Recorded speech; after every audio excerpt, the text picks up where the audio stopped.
आचार्य विक्रमादित्य जी, आपसे शुरुआत कर लेती हूँ। जरा बताइए, आप तो डिप्टी सीएम खुद आ गए हैं मैदान में और बाकायदा उन्होंने 101 बटुकों की आज सेवा की। जिस तरह की तस्वीरें सामने आ गई, इससे क्या ये माना जाए कि अब विवाद का पटाक्षेप हो जाएगा जो यूपी सरकार के साथ चल रहा है धर्मगुरुओं का? नहीं, बिल्कुल। देखिए, जिस प्रकार से सरकार ने किया है, बटुकों को सम्मान होना चाहिए। किसी भी प्रकार से कोई भी यदि अपमान करने का प्रयास करता है तो वो एक ऐसा अपराध है कि उसको क्षमा नहीं किया जा सकता। और सरकार को इसके ऊपर बहुत सावधानी के साथ कार्य करने की आवश्यकता है कि जिस प्रकार का कृत्य वहां किया गया घाटों के ऊपर, वो बिल्कुल निंदनीय था, बहुत घोर निंदनीय था।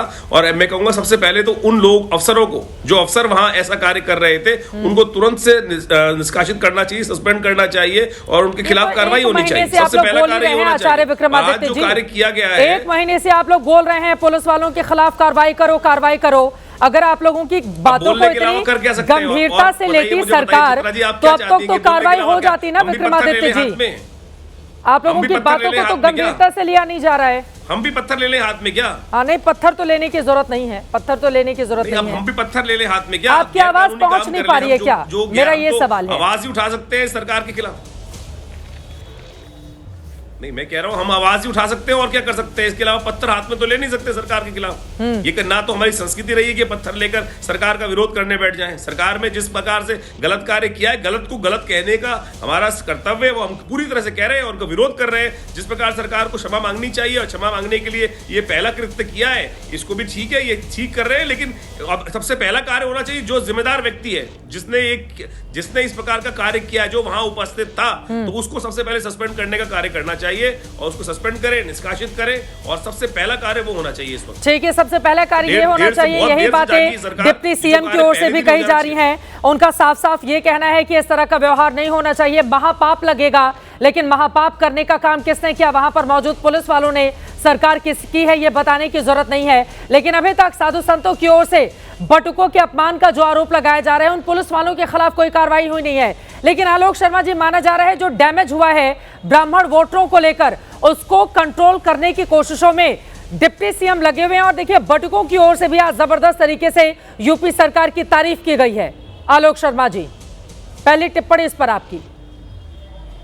देखिए, मुझे लगता है कि धर्म का राजनीतिकरण जिस तरह से बीजेपी ने किया है, उन्होंने साधुओं को भी बांट दिया, उन्होंने बटुकों को भी बांट दिया, उन्होंने सनातनियों को भी बांट दिया, उन्होंने सनातन को भी बांट दिया।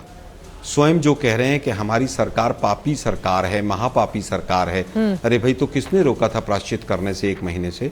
अभी तक तो कोई FIR भी नहीं हुई है, 1 महीने से ज़्यादा हो गया। मुझे तो लगता है डिप्टी सीएम और सीएम की लड़ाई के बाद ये कदम उठाया गया है। अभी तक तो काल नेमी और पता नहीं क्या क्या शब्दावली का इस्तेमाल हुआ, चित्रा जी, क्या नहीं हुआ है?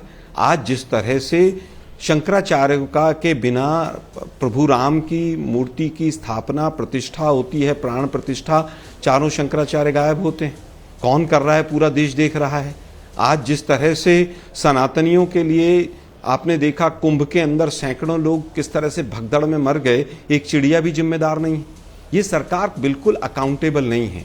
जो अभी स्वामी जी या जो भी धर्मगुरु मुझसे पहले बोल रहे थे, वो स्वयं कह रहे थे कि भाई कि जिन अधिकारियों ने ये कुकृत्य किया, उनके खिलाफ एक्शन होना चाहिए। लेकिन अभी तक तो कोई एक्शन हुआ नहीं है।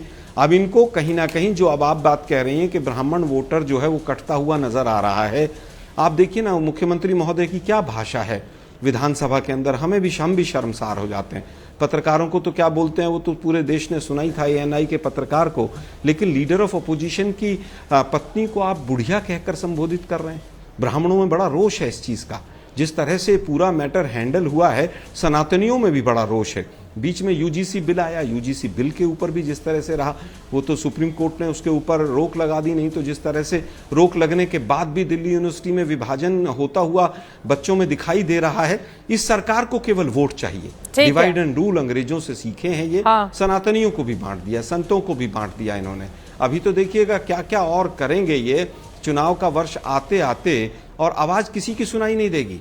इन्होंने 150-200 कथावाचक पाल लिए। मैं शब्द अपना वापस रिपीट करता हूं, 150-200 कथावाचक पाल लिए। अब इनको सनातन की या शंकराचार्यों की आवश्यकता नहीं है।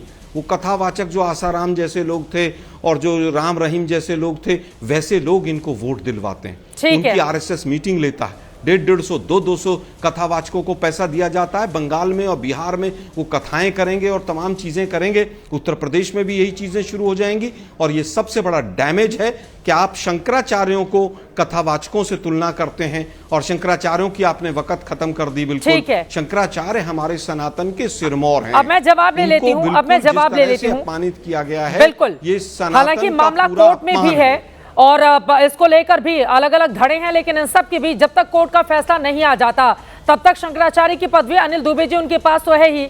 अब सरकार ये तय करने लगेगी कि कौन शंकराचार्य है कौन नहीं है, लेकिन 1 महीने क्यों लग गए, ये सवाल पूछा जा रहा है शंकराचार्य की ओर से। और कहा जा रहा है जिन बटुकों की शिखाएं खींची गई थी, अगर सम्मान करना था तो उनको बुलाकर सम्मान कर लेते।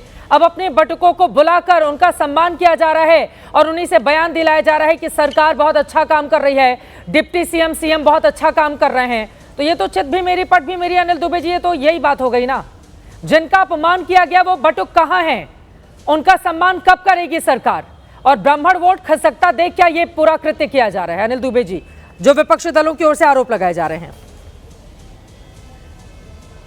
जो आरोप लगा रहे हैं उनको अपने गिरेबान में झांकना चाहिए कि उन्होंने अपने समय में क्या किया था। लेकिन सवाल इस सरकार के समय जो हुआ उसकी हम लोगों ने पहले भी कहा था कि प्रयाग प्रशासन को इस पर कार्रवाई करनी चाहिए कि प्रयाग प्रशासन का ये फेल्योर रहा है।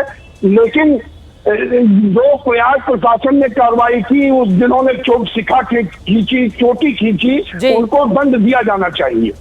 लेकिन अभी ये आज इतनी शुरुआत हुई है, डिप्टी सीएम आगे आए हैं, तो मैं समझता हूँ कि जब डिप्टी सीएम आगे आए हैं, आपके पास आ रही हूँ, सिर्फ आपकी आवाज आ रही है, आपका फ्रेम हम तक नहीं पहुंच पा रहा है। डिप्टी सीएम आगे आ गए हैं, आप कह रहे हैं विपक्षी दलों, मेरे ख्याल से फ्रेम आ गया है। बोलिए बोलिए बोलिए, अपनी बात को आगे बढ़ाइए अनिल दुबे जी। मैं चित्रा जी ये कह रहा हूँ कि देर आए दुरुस्त आए। उत्तर प्रदेश के डिप्टी सीएम ने पहल की है, हमने इस बात को पहले भी उठाया था। देर आए दुरुस्त आए, अब जब पता चल गया कि ब्राह्मण वोटर खिसक न जाए, फिर आप कहिए देर आए दुरुस्त आए। 1 महीना लग जाता है सोचने में, शिखा खींची गई कब, अब जाकर उन बटुकों का सम्मान किया जा रहा है। आरोप लग रहे हैं ये बटुक तो आप ही के, जिनका अपमान किया वो बटुक कहां पर हैं, जिनकी शिखाएं खींची गई वो बटुक कहां पर है? ये गलती वहां के प्रशासन ने की थी। हाँ। प्रशासन की चूक है, लेकिन ये जरूर है कि प्रशासन जब कोई गलती करता है तो सरकार की जिम्मेदारी बन जाती है। और मैं समझता हूँ कि जो दोषी लोग हैं वो भी अब दंड पाएंगे। कितना महीना लगेगा उनको दंड देने में? यूपी चुनाव के 1 महीने पहले तक दंड मिल जाएगा, नहीं मिलेगा? जब बटुकों का सम्मान प्रदेश सरकार कर रही है तो निश्चित रूप से उनके दोषी भी दंडित होंगे।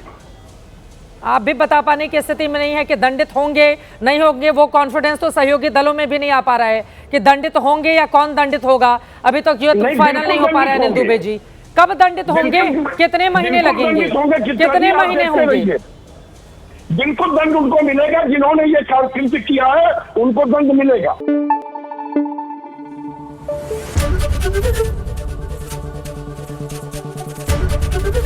एबीपी न्यूज आपको रखे आगे।